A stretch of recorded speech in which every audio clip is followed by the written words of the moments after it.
भगवान शिव ने गणेश जी का सिर जब अलग कर दिया धड़ से, तो फिर उस सिर का हुआ क्या? क्या अपने पुत्र की रक्षा के लिए किसी जीव की निर्मम हत्या कर देना ये उचित है और ये क्या एक देवता को शोभा देता है? ऐसा मुझसे किसी व्यक्ति ने कहा था, जिन्हें हमारे कथा पुराण से बड़ी चिढ़ थी। तो मैंने उनको इसका उत्तर दिया था और मैं इस वीडियो में भी वो उत्तर दे रहा हूँ, ताकि आपसे भी कोई ऐसा प्रश्न करे तो आप उसका उत्तर दे सकें। और तीसरी बात कि अगर वो सिर धड़ से अलग हो गया तो अभी वो सिर है कहाँ या वो गया कहाँ, इस बारे में और ऐसे और भी कई प्रश्नों के उत्तर मैं आपको इसी वीडियो में दूंगा। तो अगर आप ये सारे उत्तर जानना चाहते हैं तो हमारे वीडियो को अंत तक देखें।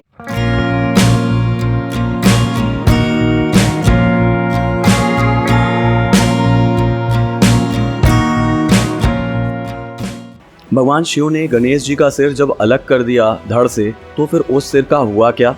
क्या अपने पुत्र की रक्षा के लिए किसी जीव की निर्मम हत्या कर देना ये उचित? सबसे पहले आपको बता दें कि माता पार्वती ने अपने उबटन से एक मूर्ति बनाई और जिसमें उन्होंने जीवात्मा डाल दी, जिससे गणेश जी उत्पन्न हुए। और गणेश जी जब उत्पन्न हुए तो गणेश जी को माता पार्वती ने द्वारपाल के रूप में या द्वार पर खड़ा कर दिया कि जब भी कोई आए तो उसे मना कर देना।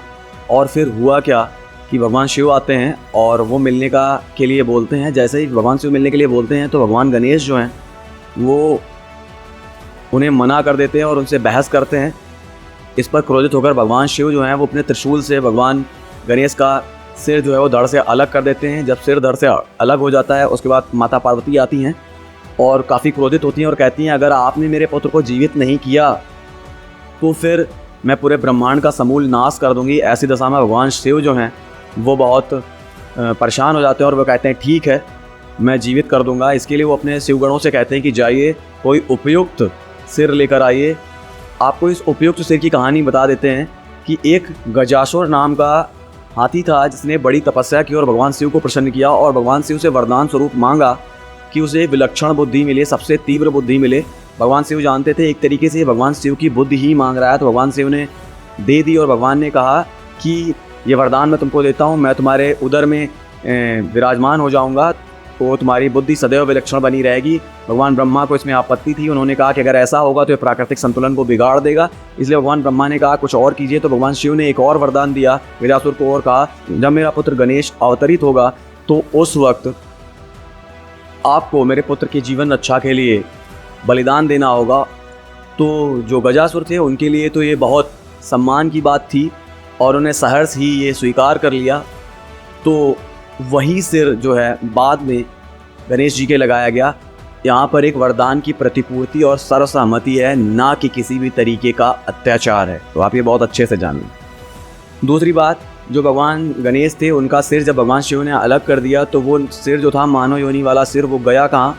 ऐसा कहा जाता है कि उत्तराखंड के गगोली गांव से 14 किलोमीटर की दूरी पर एक पहाड़ी इलाका है जहां पर एक 90 फीट गहरी गुफा है जिसको पाताल भुवनेश्वर कहा जाता है। इस गुफा में ही शिला रूप में भगवान गणेश का मस्तक स्थित है और भगवान शिव स्वयं उसकी रक्षा करते हैं। ऐसा कहा जाता है कि उस शिलाखंड के ऊपर एक 108 दांत वाली संरचना बनी हुई है जिसको एक तरीके से कहा जाता है कि वो ब्रह्म कमल है और उससे लगातार पानी गिरता रहता है उस शिलाखंड पर, यानी गणेश जी के कटे हुए सिर पर लगातार गिरता रहता है।